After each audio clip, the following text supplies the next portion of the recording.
En 3 ans, on a vu énormément le secteur évoluer. C'est-à-dire qu'il y a 3 ans, tout le monde voulait faire de l'intelligence artificielle, du machine learning. Aujourd'hui, les gens se rendent compte aussi beaucoup plus que faire du machine learning ou de l'intelligence artificielle.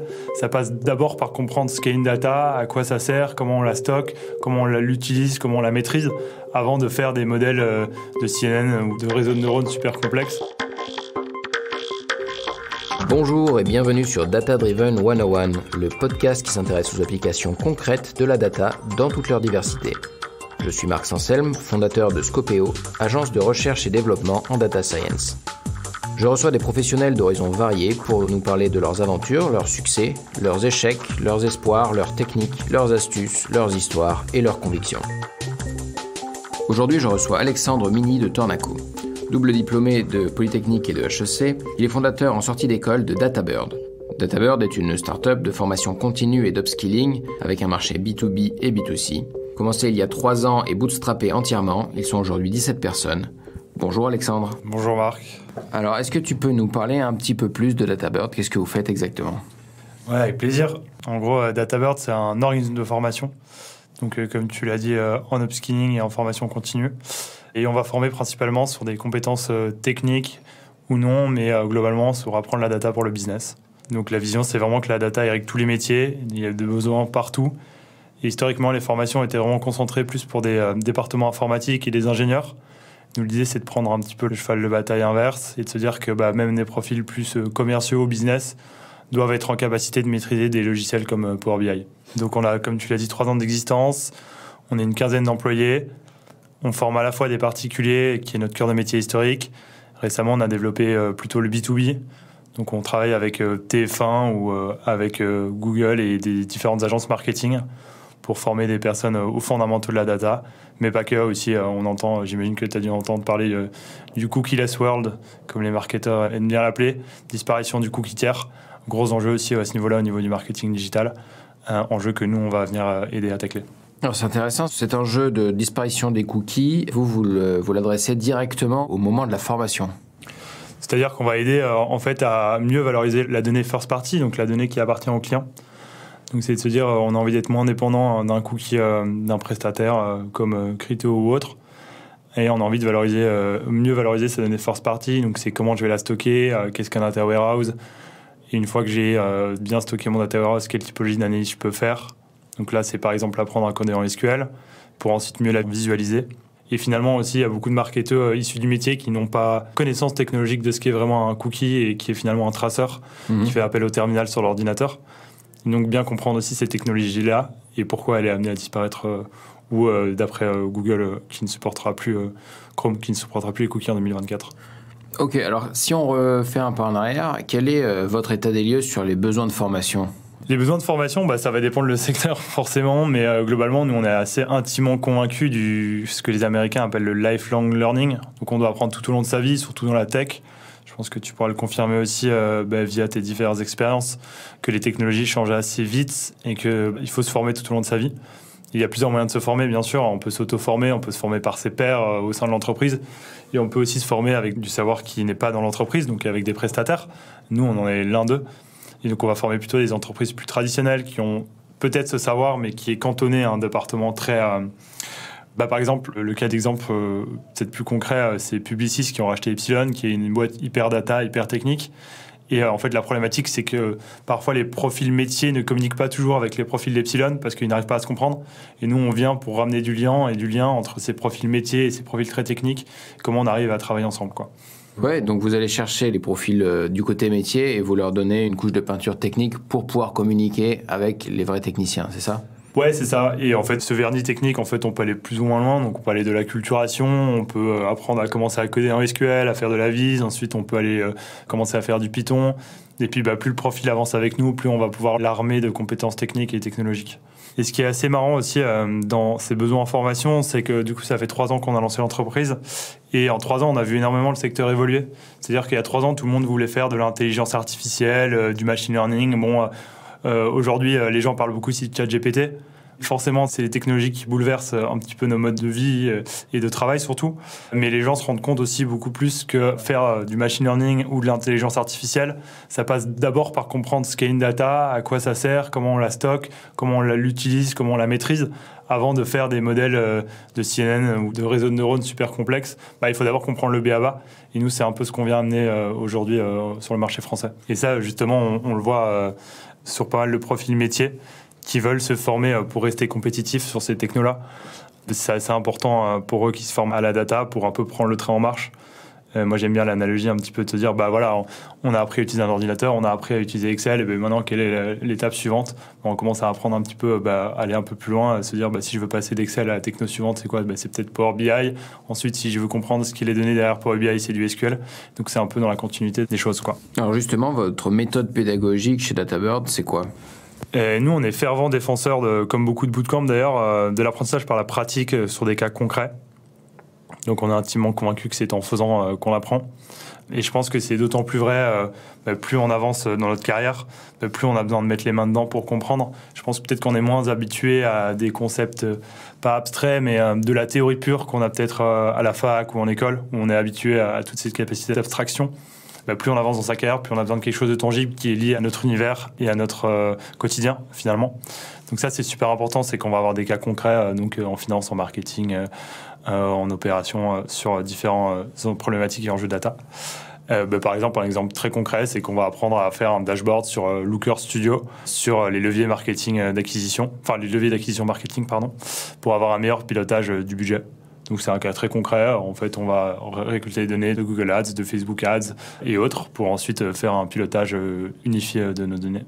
Ensuite, on a un accompagnement humain assez fort. Beaucoup de profs, beaucoup d'assistants. On rencontre aussi pas mal de gens du milieu. On fait des talks chaque semaine. Donc, par exemple, on a eu des gens de chez Converteo, qui est une agence de data marketing, avec des boîtes aussi comme Prospect, qui est une succursale de Dentsu, une agence média. Et on a une communauté assez forte, c'est assez important pour nous aussi. Je dirais que c'est un peu le parallèle de la boîte full remote. En fait, tous les gens arrivent à bosser ensemble, mais bosser, et qu'il y a des événements qui sont dédiés pour plus le team building, quoi. Alors, tu t'as dit un truc intéressant à propos de la sensibilisation au budget dépensé, mais le pilotage du budget dépensé. Justement, à ce niveau-là, comment vous faites? Parce que tu parlais de Data Studio, de BigQuery et compagnie. Mon petite expérience avec ces outils, c'est que on n'a aucune visibilité sur les coûts, qu'on les constate avec un laps de temps de 2 jours après, en allant sur la page dédiée, mais qu'il y a une latence. Et c'est des coûts qui sont quand même très élevés. Ça peut aller vraiment chiffrer vite. Donc, comment est-ce que vous sensibilisez les gens justement à cette gestion du budget qui est complètement orthogonale comme sujet à l'utilisation de la donnée, quoi? Comme tu le disais, c'est des coûts qui sont peut-être difficilement chiffrables de prime abord. Ce qui est pas mal avec Looker Studio, c'est que c'est des connecteurs natifs avec tout l'environnement Google, et ça c'est gratuit pour le coup, donc ça permet d'avoir des POC assez rapidement. Et si on voit de la valeur, on peut passer effectivement sur des logiciels plus élaborés, comme Looker. Après, en fait, il y a aussi à la fois cette notion de coût et à la fois aussi de return sur le projet. Et aujourd'hui, il y a beaucoup de boîtes qui sont assez matures en data, qui utilisent ces technologies-là. Et en partant de ce principe-là, si on fait des projets à haute valeur ajoutée, je pense que les coûts peuvent être dérisoires par rapport à la valeur ajoutée. Mais c'est vrai que c'est important de parler aussi de coûts de stockage, mais qui sont, je pense qu'on l'a tous vu, beaucoup moins chers qu'historiquement. Un data warehouse, avant, ça coûtait beaucoup plus cher. Et aujourd'hui, on peut arriver un peu à mettre tout et n'importe quoi dedans sans devoir payer des milliers et des cents, du moins au début de l'entreprise, quoi. Et après, nous, ce qu'on recommande, c'est d'engager des profils plus spécialisés, des data ingénieurs, des data architectes qui, eux, connaissent beaucoup mieux les infras et les coûts associés pour ensuite un peu streamliner et réduire les coûts associés à ces technos-là qui peuvent vite chiffrer. Mais dans un premier temps, c'est pas l'enjeu principal. D'accord. Quels sont les profils qui viennent se former sur DataBird ? Alors, c'est assez marrant parce qu'on a pas mal de profils différents. On a des gens qui sont plutôt issus de la tech. Donc, on a des product managers de chez Celency, par exemple. Je pense à Maxime. On a des gens issus d'entreprises plus, je dirais, traditionnelles. Et encore, c'est un mot un peu fourre-tout. Mais ils sont globalement proches de la donnée. Donc, quand je dis proche de la donnée, globalement, nous, le proxy qu'on utilise, c'est des gens qui touchent à Excel. En gros, Excel, c'est quand même de la donnée. Donc, on a Laura qui était RH chez Decathlon. Donc globalement, c'est une fonction, ça est issu d'un département ressources humaines. On a François qui lui est plutôt dans un département finance, donc plus contrôleur des gestions chez CMA, CGM. On a Charlotte qui était en agence, en SIA. Donc, ce qui est assez marrant dans cette pluralité de profils, c'est que à la fois on a des grosses entreprises comme Decathlon, CMA CGM, des agences, mais surtout, et le plus important, c'est des secteurs vachement différents. Donc du RH, de la finance, du marketing. Et ça appuie vraiment le point qu'aujourd'hui la donnée, la compréhension de la donnée et la capacité de produire un dashboard, elle va concerner tous les départements qui historiquement ont bossé sur Excel ou qui ont un reporting à faire. On a aussi des gens un peu plus éloignés de la data en pleine reconversion, et là on va les accompagner de manière un peu plus exhaustive. Donc on a Stéphanie qui était infirmière de bloc opératoire. Donc ça, c'est toujours assez marrant de voir une infirmière qui est devenue data analyst. Et on a Nico qui était aussi un GSON. Donc ça, c'est les profils qu'on aime bien aussi accompagner. Là, on va demander beaucoup plus d'investissement de leur part, forcément, parce qu'il y a plus de chemin à parcourir. Et au niveau de la seniorité, on a un petit peu tout. On a des contributeurs individuels, on a des managers. On a eu le CFO Laurent Merlin Portugal qui est venu se former aussi chez nous, donc c'est plutôt au niveau assez senior. Et on a des gens aussi qui sortent d'écoles. On a des écoles plutôt commerce. Et alors pour la partie, on va dire, remise à niveau, mathématiques, ces choses-là qui sont un peu les prérequis, est-ce que vous êtes capable d'accompagner également ? On est capable de les accompagner. Il faut savoir que nous, on va être plutôt une formation sur la techno en tant que telle. Donc, c'est-à-dire qu'on va faire... généralement, les gens maîtrisent déjà Excel, donc ça va être plutôt... Enfin, pas généralement, c'est un prérequis en fait. C'est du SQL, du Python et un logiciel de vise, globalement. Et nous, ce qu'on va faire, c'est rajouter une brique de stats là-dessus, mais c'est le début. Et on va pas faire des modèles de machine learning. On va devoir faire une vecteur propre, valeur propre d'une matrice pour, optimiser l'un ou l'autre paramètre. Ça, on le laisse plutôt aux data scientists qui sont purs matheux. Là, c'est plutôt armer un profil métier qui va avoir une forte compréhension de ce que représente la donnée dans son secteur, dans son entreprise, pour être plus efficace dans son travail, mieux automatiser, gagner du temps et pouvoir appréhender un petit peu aussi des données qui viendraient d'autres départements pour fournir ces analyses.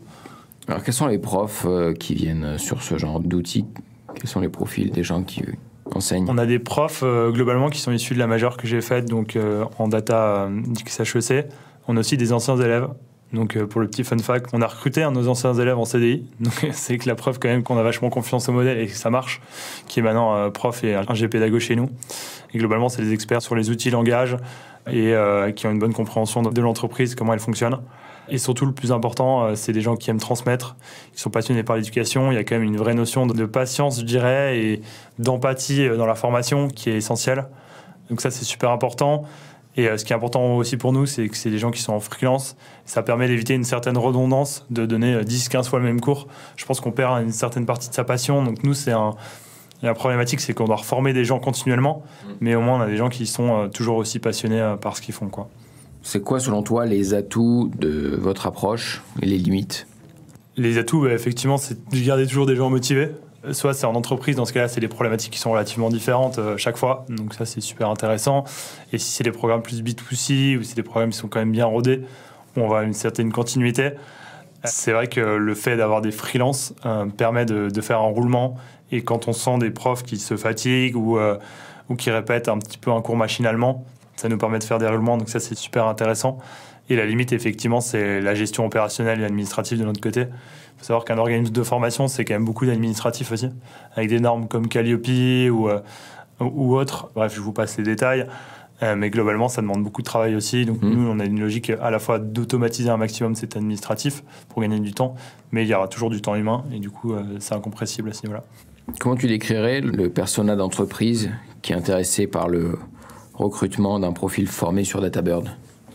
Je dirais que c'est globalement beaucoup d'entreprises, si on considère que les profils qu'on forme sont des profils à la fois métiers et techniques. Globalement, dans la majorité, ça va être des entreprises qui ont déjà des projets data en cours. Pourquoi ? Parce qu'en fait, elles ont déjà vu l'intérêt de la data dans leur secteur, dans leurs entreprises, ou des projets à forte valeur ajoutée avec gros ROI. Ils disent « Ok, on doit accélérer ». On a peut-être eu 1 ou 2 spécialistes qui l'ont fait. Maintenant, on va devoir avoir quelqu'un plus du métier qui va pouvoir systémiser, apporter un savoir métier sur ces projets-là.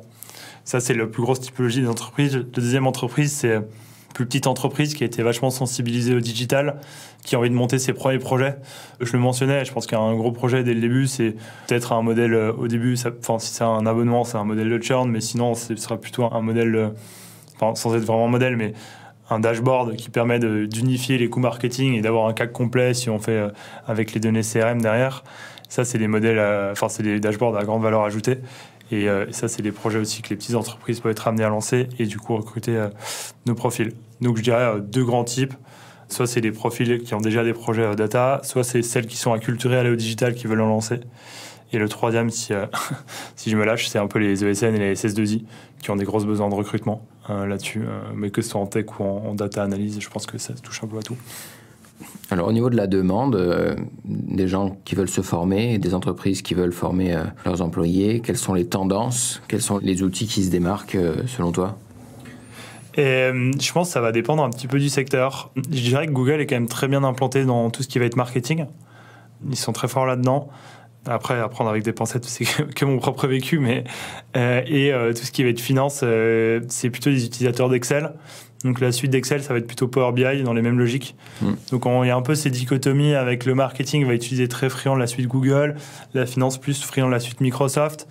Donc on va avoir un petit peu cette bataille entre effectivement un BigQuery avec un Looker Studio par exemple, et puis quelque chose peut-être un peu plus custom avec, je sais pas, peut-être Amazon en cloud qui est un peu moins cher, et ensuite un Power BI derrière. Donc ça, c'est les outils qu'on voit un peu. Historiquement, on voyait beaucoup de tableaux. Je sais pas pourquoi, peut-être qu'on est hyper biaisé dans notre approche, étant donné qu'on voit pas toutes les entreprises, qu'on n'a pas fait un panorama global, mais je vois moins en moins de tableaux. Ouais. Beaucoup de SQL. Beaucoup de SQL aussi, qui est quand même un peu la suite logique. Python, c'est pour comprendre les logiques de code souvent. Et puis après, si c'est pour accompagner des projets sur le plus long terme, ça met quand même beaucoup plus de temps de former à Python, qui est un langage plutôt... effectivement, si on doit commencer à apprendre les objets, etc., ça met plus de temps pour faire un beau code bien clean. On fait aussi un peu d'Excel, même pas mal d'Excel. Il y a quand même... je pense qu'il faut se le rappeler, même si on est formation en data, l'Excel, c'est de la data. Donc en fait, il y a beaucoup de gens aujourd'hui en entreprise qui ont encore des difficultés sur Excel et c'est hyper important. C'est la première marche avant de faire autre chose. Et puis après, des sensibilisations au machine learning ou autres, sachant que moi, j'ai quand même une formation initiale là-dedans.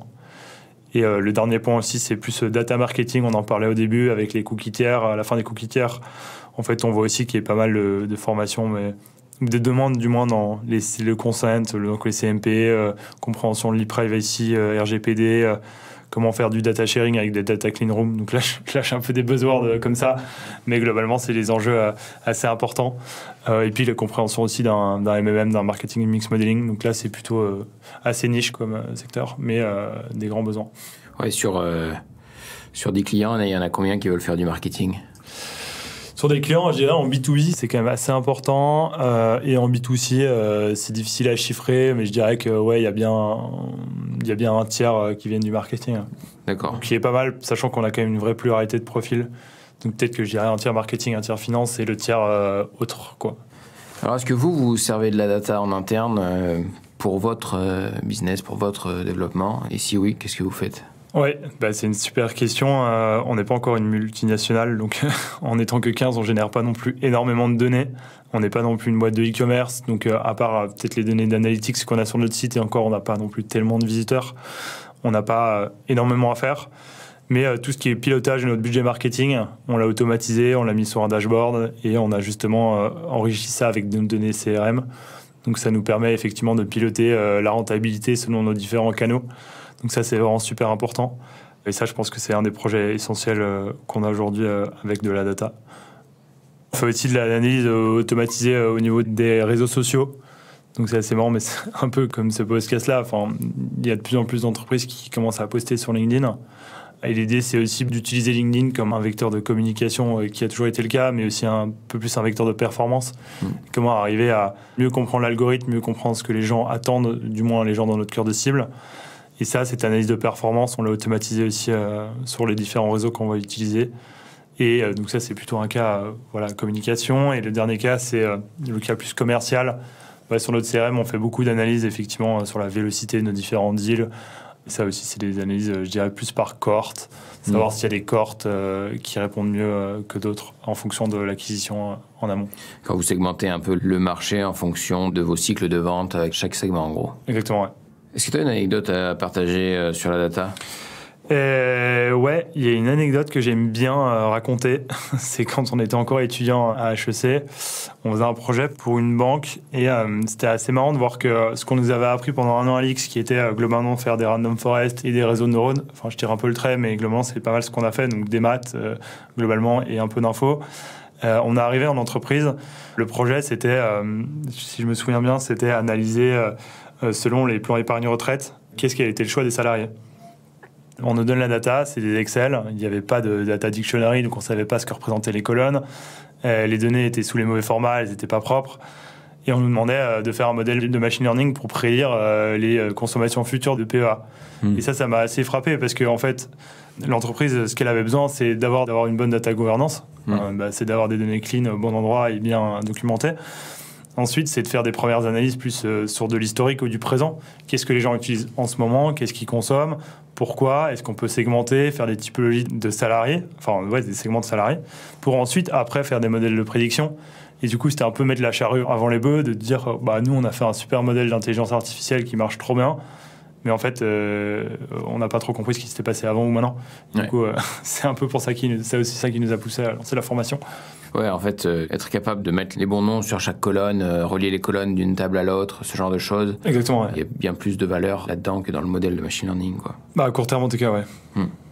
Et puis souvent, c'est difficile de faire le modèle de machine learning sans l'avoir fait avant. Ouais. Est-ce que tu as une opinion à nous partager sur la data? Nous, comme on parlait un peu pas mal de marketing, je pense que c'est important aussi de relier ça à des enjeux éthiques et moraux. Je pense que c'est important à la fois dans des modèles de machine learning, mais qui dépassent un petit peu le cadre de ce que nous on fait, mais qui est quand même important, dans quelle mesure l'algorithme est responsable d'une décision qu'il prend. Ça, c'est des sujets qui sont assez intéressants. Et puis les enjeux éthiques et moraux, on parle beaucoup d'écologie, on est assez impliqué aussi, nous, là-dedans. On parle aussi pas mal de décroissance. Si on veut aller dans un modèle qui est plus raisonnable en termes de consommation et qu'on va utiliser la data pour mieux segmenter, donc mieux vendre, en fait, où est-ce qu'on met le curseur entre on prône un modèle qui est viable et un modèle où on essaie de toujours mieux cibler pour toujours mieux vendre. Et c'est vrai que parfois, nous, on ne sait pas sur quel pied danser parce qu'en même temps, c'est super intéressant et en même temps, il faut le faire avec cette conscience-là, quoi. Et qu'est-ce qu'on peut faire alors? C'est quoi votre conclusion là-dessus? La conclusion, c'est que, en fait, pour moi, la data, ça va être plutôt polarisant. C'est-à-dire que si la consommation, entre guillemets, elle est néfaste, on va la pousser vers un côté néfaste. Si on a une consommation qui est plutôt positive, on va la pousser vers une consommation positive. C'est-à-dire que le marketing, ça va vendre et mettre en exergue certains comportements. Donc si, par exemple, on va pousser des produits qui sont, je vais pas rentrer dans un débat, mais plus locaux, plus responsables, si on va pousser les consommateurs à prendre connaissance de ces produits-là pour ensuite mieux consommer, c'est super intéressant. Par contre, si on va pousser des produits au niveau du marketing qui respectent moins l'environnement, dans ce cas-là, on exacerbe les comportements de chacun, quoi. Et c'est ça un petit peu à l'avoir en tête quand on fait ça. Alors, quel conseil tu donnes aux élèves qui sortent de DataBird? Un conseil qui est, je pense, qui vaut pour à la fois quand on sort ou quand on ne sort pas de DataBird, mais qui nous anime beaucoup, c'est de continuer d'apprendre. Je pense que dans la tech, c'est vachement le cas. En fait, quand on développe, il y a tout le temps des nouveaux frameworks qui voient le jour. On va tout le temps sur Stack Overflow, on va se renseigner sur ce qui est sorti. On a quand même ce grand paradigme d'utiliser Google dans son quotidien et dans son travail. Un petit peu moins en business. Et du coup, l'idée, c'est de se dire, en fait, la technologie aujourd'hui, elle touche pas que les départements informatiques, elle va toucher tout le monde. Tout le monde a un téléphone, tout le monde utilise Internet. À partir de ce moment-là, il faut commencer à comprendre comment ça fonctionne réellement. Et puis ensuite, continuer d'apprendre parce que on parlait des cookies tiers, si ça disparaît, en fait, je pense que peu de gens savent ce qu'est un cookie et peu de gens savent ce qui se passe quand on clique à accepter ou refuser quand on va sur Internet. Et ça va risque de changer encore demain, après-demain. Et du coup, l'idée, c'est de commencer à apprendre et de continuer à apprendre tous les jours. Alors, quelle est la suite pour DataBird? C'est quoi les grands chantiers? La suite pour DataBird, je pense, premièrement, c'est une consolidation, quand même, c'est important dans l'éducation et la formation. Il y a une vraie notion de confiance, donc une vraie notion d'image de marque. Donc c'est à la fois être connu, mais surtout être respecté, et du coup avoir cette image de marque de la data au service du business, mais cette image quand même d'excellence qui nous anime beaucoup. On a vu beaucoup d'organismes de formation avec le CPF. J'imagine que tu as aussi été appelé 10-15 fois par jour pour te demander quel CPF tu avais sur ton compte. Moi aussi. Et je trouve que ça a été assez néfaste, négatif pour le secteur. Et en fait, c'est pas du tout ce que nous on prône. Aujourd'hui, le CPF, c'est une aide. Si on en a, tant mieux. Si on en a pas, ça devrait pas être un frein. Mais c'est une aide pour la formation et il y a plein de formations super qui voient le jour. Et on est un peu aux antipodes de cette formation qui vise un démarchage téléphonique et dont le prix de la formation est complètement identique à la cagnotte CPF. Ouais. Donc ça, c'est super important pour nous de bien s'ancrer dans cette logique-là. Ensuite, on aimerait développer nos offres de formation en B2C. Donc là, j'ai parlé vachement de data analyse. Donc on a parlé SQL, Python, Power BI par exemple. On a envie de s'étendre aussi à des logiques peut-être plus data marketing, donc web analyse aussi, qui sont des grands enjeux. Finance aussi, sur en fait comment je fais un pilotage plus global de mon entreprise avec une vision plus unifiée de mes données, avec par exemple un data warehouse qui les recoupe toutes. En fait, tu peux plus rapidement avoir une vision plus unifiée. Et dernièrement, développer aussi l'offre entreprise qu'on a récemment développée. Donc par exemple, là maintenant, on bosse avec TF1 sur les différents enjeux. Et du coup, c'est de pouvoir aussi développer notre catalogue de formation en entreprise. Ok, merci Alexandre. Merci Marc. Vous venez d'entendre Alexandre Mini de Tornaco, cofondateur de DataBird sur Data Driven 101. Si vous avez aimé et que vous voulez nous soutenir, n'hésitez pas à vous abonner à la chaîne, à liker et à partager. Dans le prochain épisode, je recevrai Maxence Cernou, chercheur chez Rain, pour parler de réseaux de neurones physiques et de leur implémentation. À très vite.